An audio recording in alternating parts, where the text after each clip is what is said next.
پھر اللہ نے مقام بھی کیسا دیا یار، آقا علیہ الصلوۃ والسلام معراج پہ گئے، حضور کو جنت دکھائی گئی، جنت کے اندر کسی کے چلنے کی آواز آئی، آقا علیہ الصلوۃ والسلام نے یوں کان لگا کے سنا تو بلال حبشی کی چال جنت کے اندر تھی۔ حضور تشریف لائے، بلال حبشی سے پوچھا، بلال کون سا عمل کرتے ہو؟ میں نے جنت میں چلنے کی تیری آواز سنی ہے، اللہ نے تجھے اتنا مقام دیا ہے۔ اللہ نے معراج کی رات کالے رنگ والے حبش سے جو بلال ہجرت کر کے آئے تھے اس کے پاؤں کی آواز مصطفیٰ کے کانوں میں سنا دی۔ آقا علیہ الصلوۃ والسلام نے پوچھا، بلال عمل کون سا ہے، کس وجہ سے یہ مقام ملا؟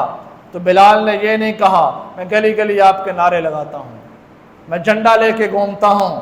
عرض کی میرے آقا جب میرا وضو ٹوٹتا ہے میں دوبارہ نیا وضو بنا لیتا ہوں، سارے دن کا روزہ رکھتا ہوں، رات کو اللہ کی بارگاہ میں نوافل ادا کرتا ہوں، ان 3 وجوہ کے اوپر اللہ نے مجھے یہ مقام اور یہ مرتبہ عطا فرمایا ہے۔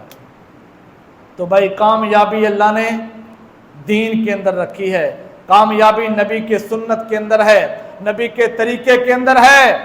اگر حضور کا طریقہ نہیں، میرے نبی کا طریقہ نہیں، تم اپنے آپ کو کامیاب کہو، تم اپنے آپ کو محبت والا کہو، تم اپنے آپ کو عاشق رسول کہو، یہ سارا فلسفہ ہے، یہ ساری کہانی ہے جو مولوی نے ہمیں سنا دی ہے، اور ہم دین کے اوپر چل رہے ہیں۔ ایک مولوی کے پیچھے